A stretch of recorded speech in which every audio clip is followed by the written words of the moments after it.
Il-Ministru Miriam Dalli qed tibqa' tiddefendi il-fatt illi mill-2017 sal-lum il-Gvern Laburista uża biss terz tal-enerġija provdut mill-Interconnector minkejja illi dan preżentament huwa l-orħos u l-aktar sors ta' enerġija nadif għal pajjiżna. Il-konsum mill-Interconnector proġett xprunat minn Gvern Nazzjonalista f'temp ta' 3 snin u nofs minn meta l-Gvern Laburista rabat lil pajjiż bil-kuntratt tal-Electrogas naqas minn 78% fl-2017 għal 35% fl-2019 għal 25% fl-2021. Iżda skont Miriam Dalli min qabel dawn iċ-ċifri m'għandux idea kif jaħdem is-settur filwaqt li fl-ebda ħin ma tat spjegazzjoni għaliex il-Gvern qed jonqos b'dan il-mod. Kalkulazzjoni matematika simplistika ta' min m'għandux idea kif jaħdem is-settur tal-enerġija.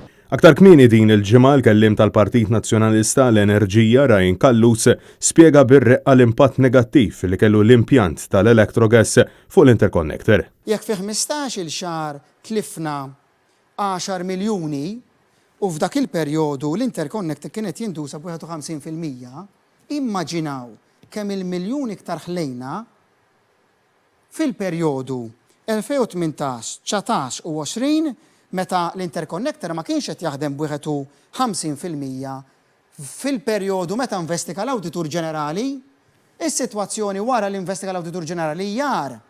Għaliex il-potenzjal tal-Interconnector ħafna inqas użajnieh. Net News staqsaw wkoll il-Ministru għall-Ambjent Aaron Farrugia jekk il-konsum mill-Interconnector hux ser jiżdied. Iżda wara li tul il-jum ta' tlieta ħarab mid-domanda din id-darba farfara fuq Miriam Dalli. Supply mill-Interconnector. Thank you. Supply mill-Interconnector. Wieġibtek naħseb illum. Ma ħassitu supply mill-Interconnector. Għaw iktar ġurnalisti, ħajkolli iktar mistoqsijiet. Thank you. Il-konsum mill-Interconnector ser jiżdied. Il-biraħ għamlu l-istess domanda il-kollegi tiegħek jien minix il-Ministru tal-Enerġija.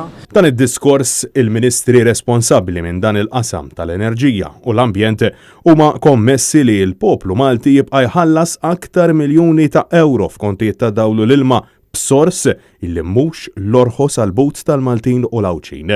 Mistoqsija jekk taqbilx mal-ftehim tal-Electrogas illi daħħal il-pajjiż fih il-Gvern Laburista ftehim mifni b'allegazzjonijiet serji ta' korruzzjoni, Miriam Dalli komplit tiddefendi anke dan id-deal. Miegħu però l-ftehim li sar tal-Electrogas.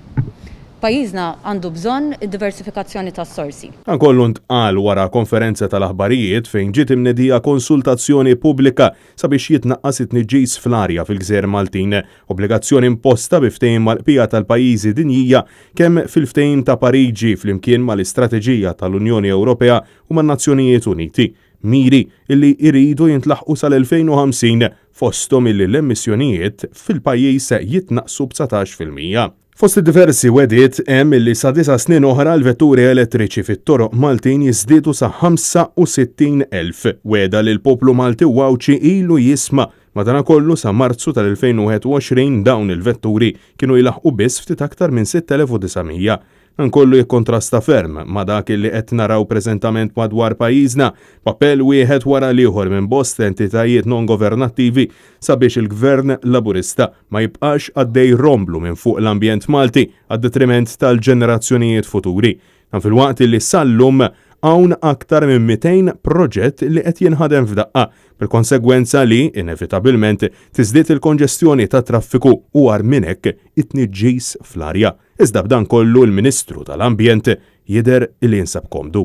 Naqbel ma dan ix-xogħol kollu għaliex dan huwa gvern li ddeċiedi. Francesco Catania, Net News.